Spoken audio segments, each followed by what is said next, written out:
ada 50 korban yang berhasil ditemukan. 50 korban yang sudah berhasil ditemukan oleh tim SAR terdiri dari 20 warga Kabupaten Agam, lalu ada 22 warga Kabupaten Tanah Datar, 2 warga Kota Padang Panjang, 6 warga Kabupaten Padang Pariaman. Pencarian korban sampai hari ini masih terus dilakukan tim SAR gabungan dan fokus pencarian akan dilakukan di sepanjang aliran sungai. Hingga hari ini saudara, masih ada 19 korban lagi yang dinyatakan hilang. Kita akan menuju ke Padang. Sudah ada jurnalis Kompas TV nih Putu Trisnanda di sana. Putu, jadi siang hari ini pencarian akan terus dilakukan. Kalau sampai siang ini fokusnya di mana? Lalu kendala-kendala apa saja yang kemungkinan masih akan terjadi sampai pada pencarian hari ini? Ya, selamat siang Paskalis dan juga saudara. Sejumlah hal masih terus dilakukan, baik itu pengerahan alat berat untuk kemudian mengevakuasi, membersihkan jalur-jalur dari material vulkanik, kemudian pencarian dengan orang perorangan juga terus dilakukan karena memang masih ada sejumlah nama yang dinyatakan hilang dan belum bisa kembali kepada keluarga. Lebih lengkapnya lagi Paskalis dan juga saudara, saya akan mengajak Anda untuk berbincang dengan Gubernur Sumatera Barat, Bapak Mahyeldi. Selamat siang Bapak. Siang. Pak, kalau bicara soal banjir lahar di Sumatera Barat sendiri, sampai dengan hari ini bagaimana Pak? Berapa jumlah kerusakan yang kemudian sudah tercatat? Kemudian apa langkah dari provinsi sendiri untuk menanggulangi? Ya, untuk pertama kita ucapkan terima kasih kepada Kepala BNPB, Bapak Letnan Jenderal Suharyanto, dan kemudian juga Kepala BMKG, Ibu Dwi Korita, Profesor, dan kemudian juga dari Balai Jalan, kemudian juga dari Direktur PUPR juga hadir bersama kita pada ekspedisi Sumatera Barat, dan kemudian juga banyak pihak-pihak yang hadir. Dan untuk saat sekarang ini kita memang sedang mendata, ya, baik untuk korban jiwa dan kemudian juga kerusakan-kerusakan yang ada di masing-masing daerah. Seperti ini adalah di Pandai Sike, ya. Dan di kawasan ini ada lebih kurang 60-an rumah yang rusak, ringan dan berat. Kemudian juga yang belum bertemu, ya ada 3 orang, ya sekarang dalam pencarian.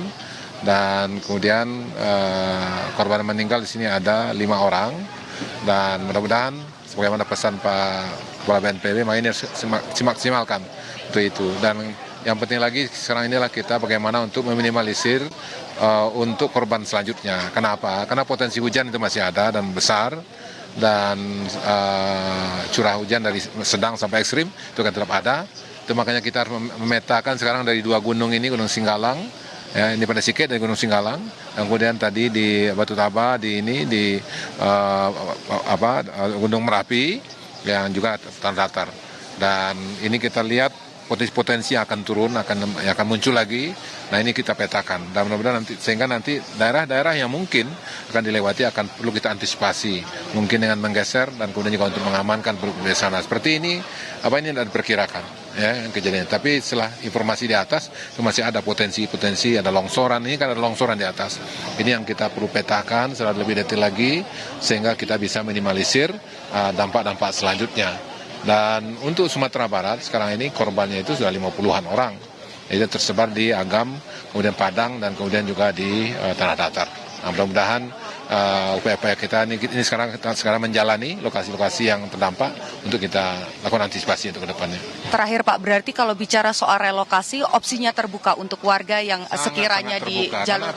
Kalau daerahnya beresiko dan potensi longsoran masih besar, kemudian banjir juga masih besar, maka harus kita minimalisir korban-korban selanjutnya. Ini harus dilakukan, dan yang ada sekarang ini harus kita amankan, keperluan mereka harus kita maksimalkan. Baik, terima kasih banyak Pak Mahyeldi atas waktunya untuk Kompas TV. Jadi saudara, tadi disampaikan bahwa memang sampai dengan saat ini angka ini masih terus berkembang karena memang proses pencarian ini masih terus dilakukan. Total sudah memakan korban jiwa sampai 50 orang, dan di satu titik saja ada lebih dari 60 rumah yang hancur, bukan hanya rusak tapi hancur, tidak bisa lagi ditinggali. Artinya opsi relokasi ini dibuka untuk warga-warga di wilayah terdampak.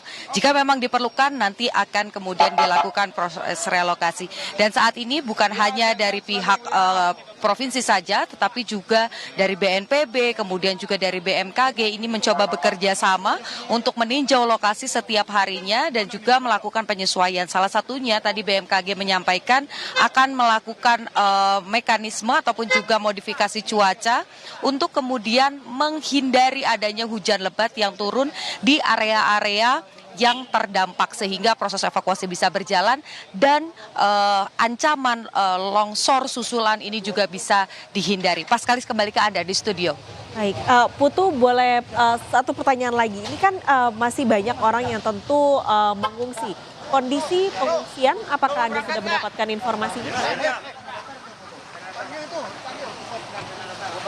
Ya, sampai dengan saat ini memang beberapa ini masih mengungsi, tetapi kalau kita bicara soal di kawasan Sumber sendiri ini ada tradisi, kebanyakan dari mereka yang memang tadi saya sempat berdialog juga merasa trauma begitu, sehingga daripada berada di sekitar area rumah mereka yang sebetulnya sudah dinyatakan aman begitu, mereka lebih memilih untuk keluar ke daerah lain bersama dengan keluarganya, kemudian juga memulihkan diri dari trauma-trauma yang sudah dialami selama bencana lahar dingin ini melanda kawasan-kawasan tersebut. Tapi kalau kita bicara soal bagaimana situasi di posko, tentu saja baik itu kebutuhan sembako, kebutuhan alat mandi, kemudian kesehatan, ini semua coba dicukupi. Ada juga dana logistik yang di perwilayahnya ini juga jumlahnya berbeda, berkisar dari 150 juta sampai dengan 250 juta untuk kemudian digunakan sebagai biaya operasional di masing-masing daerah.